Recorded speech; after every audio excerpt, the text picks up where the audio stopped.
Hello everybody, Terrence Pop here with another episode of Live from the Lair. And today we're going to start getting into some of the nasty guard stories. I was in the Reserve and National Guard system roughly 12 to 13 years.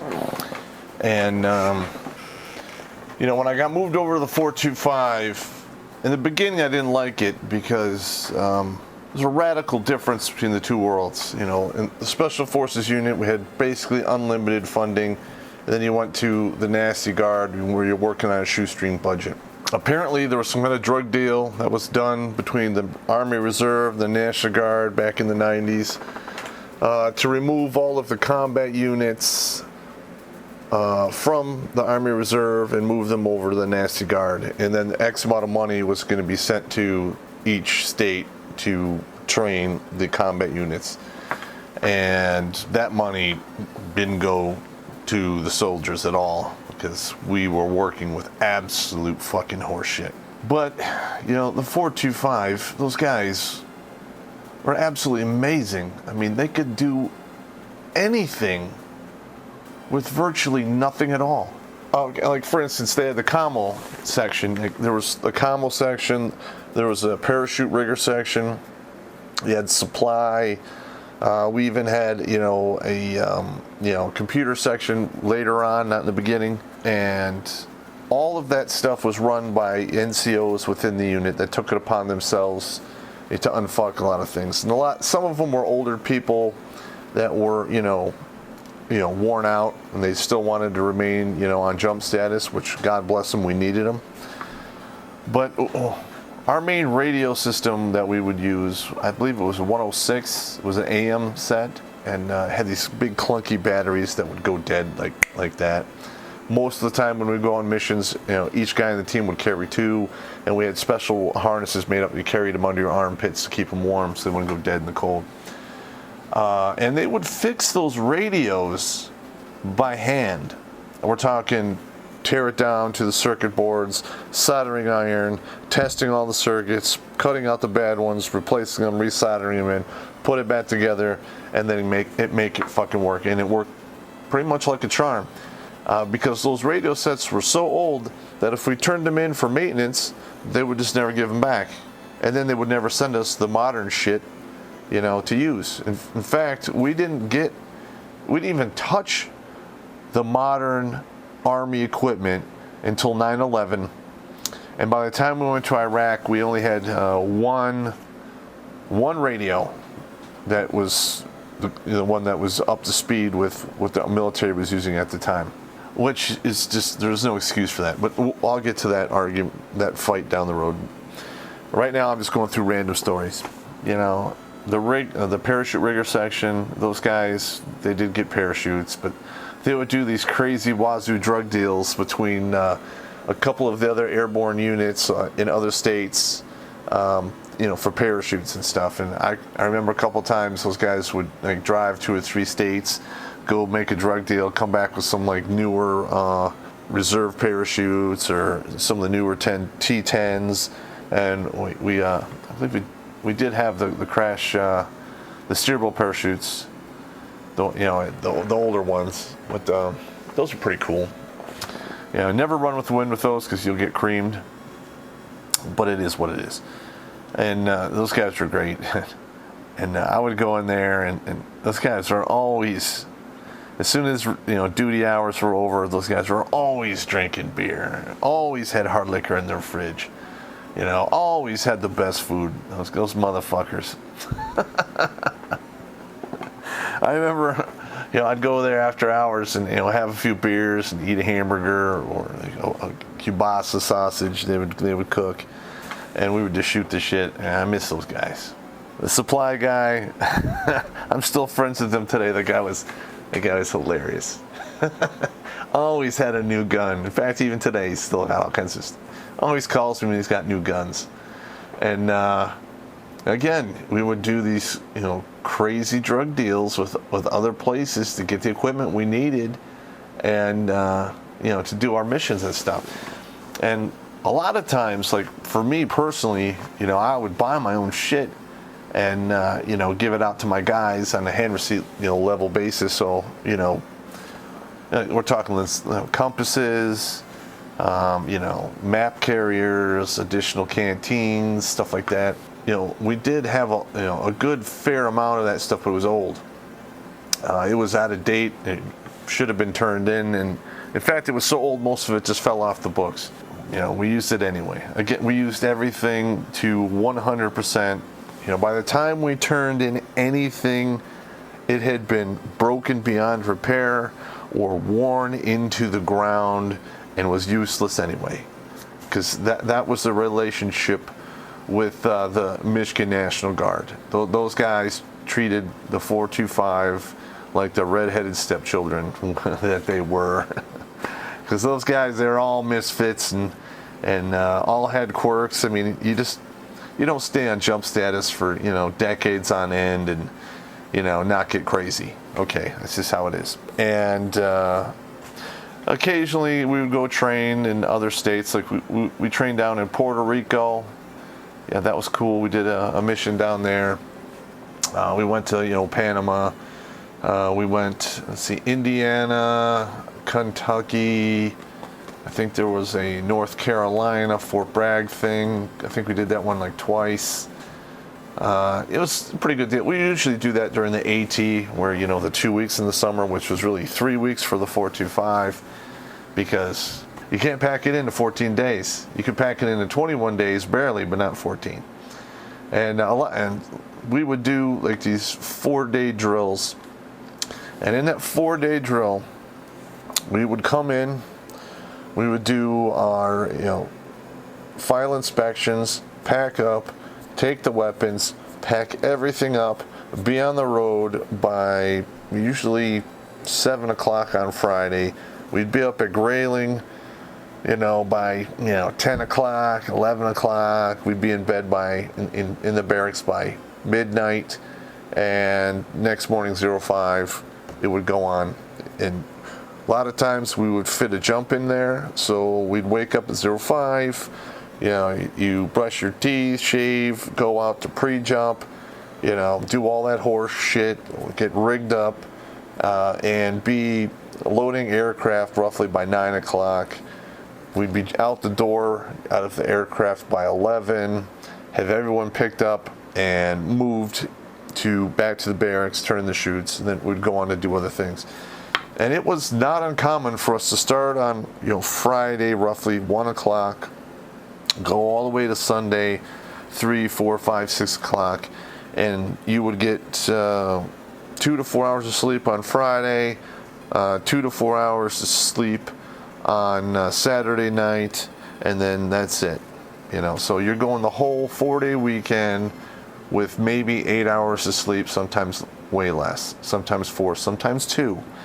Those guys were some training fools, and I miss the shit out of them. And we would coordinate with like the local, helicopter units, because on Selfridge, and we were in Pontiac too, but they would coordinate with the local air wings, and we have them fly us around. Usually it was a helicopter. And on this particular story, you guys are gonna love this. It's one of those 4-day missions up at Grayling. We have our hard time to be at our LZ 9, 10 o'clock in the morning on Sunday. So we made it to, the drop zone probably Sunday morning, like 5 a.m. So we're waiting around. And, it's cold. I think it was October. Didn't look like it was a fire hazard, but it was. So, I have a couple of my guys that they like to build a fire, and, I didn't give a shit, so I told me I'd go ahead. So they build a fire, I have some cocoa and some coffee in it, I think I made a cup of soup or something, and I kind of laid back in my rucksack to chill, take a little quick nappy nap. I'll sleep maybe an hour and a half, and I wake up, and I sit up out of a dead sleep, and there is smoke everywhere. I'm looking around like, what the fuck is going on? a couple of my guys are trying to put out this fucking fire. Apparently, I don't know what happened. The fire had somehow miraculously jumped from the fire pit that they had made, because we're pretty much all around it, to the grass. And it was proceeding to burn like a fuse across the drop zone, because the grass was, good 2.5. Yeah, it was about 3 feet, 2.5 feet tall, because it was all dead because it was October. And I look at my watch, and we're literally like 10 minutes out from getting picked up. So apparently, when the sun came up, it had dried out the grass enough that it would catch on fire. So I called my guys and I'm like, hey man, there's no way you're putting this out. This is gone way beyond, containment level. Just let's get our shit and get ready to get the fuck out of here. So we put on our LB rucksacks, pick up our weapons, and we moved back like 50 meters from the burn line, and it wasn't going super fast like it does in the summer when it's really, really super dry, but it was burning at a steady clip, and the front of the fire was about 150 meters wide, and it was just going. There was just no way to stop it. And the helicopter, they come in, they circle, I see all the shit, they land, we run up there, and we get on the helicopter, and my commander's in there like, you guys see that fire? And I look at him, I'm like, what fire? He's like, right there. Did you guys start that? And I'm like, no. And that was our story. We went back, we got yelled at by the post commander about the fire and wanted to know what was going on, and I told him I didn't know. And we had seen some bird hunters out there earlier, and could have been anybody's guess. Now, did we see some bird hunters or small game hunters out there? Yes. Did they start the fire? No. I never got a straight answer on how the fire got started anyway, other than, it jumped from where the fire was to the grass somehow. I don't know if they quit watching it or the wind blew a piece in there. I don't know. Shit happens. But, yeah, the arsonist. All right, we got that one out of the way. You guys like that one? Let's see. Here's another one. Now, we had... again, this is another, I think, 4 or 5 day mission. It went down to Indiana, and we were doing, we're jumping in, and they were switching up, the posts, because once you train on grailing and you walk across it a couple times, it's really not that big of a deal anymore. It's not much of a challenge. Because literally, they would drop us off in one corner of the map and pick us up on, the Sunday on the corner of the other map. I mean, this is a military map where it's like all the way across grailing, roughly, and part of the national forest. It's like 22 miles. It's pretty cool. Now, I don't think 22 is like if you go from the corner of grailing to the farthest part of the national forest they have up there. Grailing corner to corner was about 13 miles, which pretty cool. It's still big, but once you walk across it a couple times, it's not that big of a deal. So, we made plans to go down to Indiana, and we do our jump, we jump in, we clear our chutes, and then right from you jump in, we put on our rucksacks, get ready to go, and then you just walk off in the woods and go do your shit. We got our maps. It doesn't really require a lot of bullshit. Now, apparently there was some deconflicting that was not done. And me and my team, we literally walked, into a range complex. That, we asked if there was going to be hot ranges. They said no. So we're cutting across the range complex. And it was weird because we're downrange, and there was like these 1950s and late 1940s automobiles. They're rusted hulks, full of holes. They were shooting the shit out of it. Obviously, it looked like downrange stuff. And I remember we stopped right there and we ate lunch, inside one of the vehicles, and around it.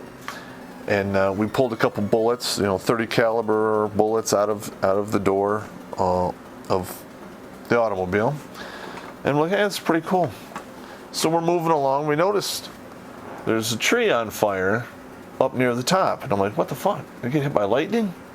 I'm like, what the hell's going on?